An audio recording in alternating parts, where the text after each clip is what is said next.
Siapakah Insinyur Solah Atia ini? Mengapa kematian beliau menggemparkan Kairo?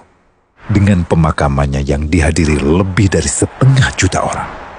Mari kita simak kisah dari Asosiasi Universitas Islam Mesir ini. Al-Kisah dari kampung kecil bernama Tafahna al-Ashraf, distrik Middle Ghamir, Provinsi Dakohliah, Mesir, ada 9 orang sarjana miskin lulusan Fakultas Pertanian. Lalu mereka pun sepakat membuat sebuah peternakan unggas, sembari mencari mitra ke-10. Namun mereka terbentur modal, maka dengan sekuat tenaga mereka kumpulkan dari hasil menjual tanah, perhiasan istri, hingga meminjam. Meski tidak banyak terkumpul, namun mencukupi untuk memulai usahanya.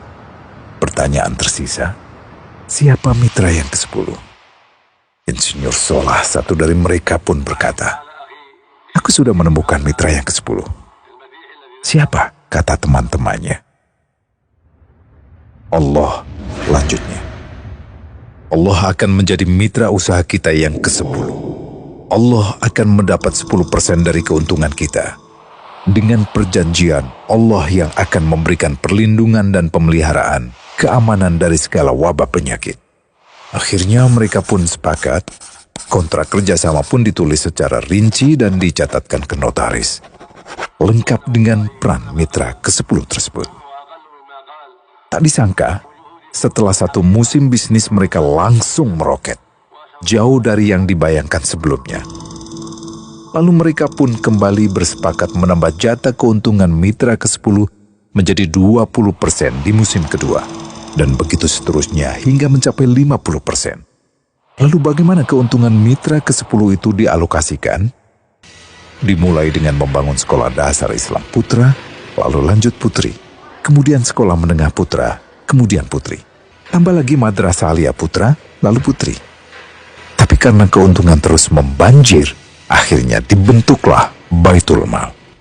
Dan mereka pun mengajukan ke pemerintah untuk membangun universitas di kampung. Awalnya ditolak dengan alasan tiadanya akses bagi para mahasiswa. Tak berapa lama mereka pun mengajukan pembangunan universitas lengkap dengan stasiun kereta beserta jalurnya dengan biaya mandiri. Akhirnya permintaan ini disetujui, dan pertama dalam sejarah Mesir berdirilah sebuah universitas di perkampungan kecil. Semakin berkembang, dibangun pula fakultas kedua, ketiga, keempat hingga asrama putri dengan kapasitas 600 kamar. Lalu asrama putra dengan 1.000 kamar. Tiket kereta api pun digratiskan untuk memudahkan transportasi menuju kampung tersebut.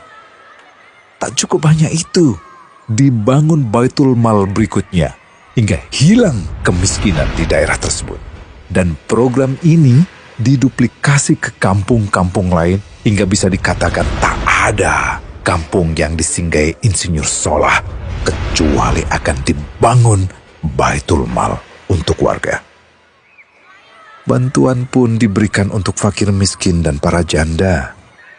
Pemuda pengangguran pun dilatih untuk mengelola perkebunan sayur hingga mandiri, bahkan sampai bisa mengekspor ke negara tetangga. Pada saat panen raya, seluruh penduduk dikirimi paket sayur. Di hari pertama Ramadan diadakan buka puasa bersama untuk seluruh penduduk desa. Mereka memasak dan hadir ke lapangan yang dipenuhi beraneka makanan. Disiapkan juga perabotan untuk gadis-gadis yatim yang ingin menikah. Dan ini semua merupakan sedikit dari banyaknya kebaikan yang dilakukan oleh Insinyur Solah. Hingga pada akhirnya disepakatilah keuntungan perusahaan 100% untuk Allah. Insinyur Solah yang awalnya adalah salah satu mitra usaha berubah menjadi karyawan Allah. Dia hanya menerima gaji, namun dia memberikan Tuhannya syarat agar membuatnya hanya butuh kepadanya dan hanya meminta kepadanya.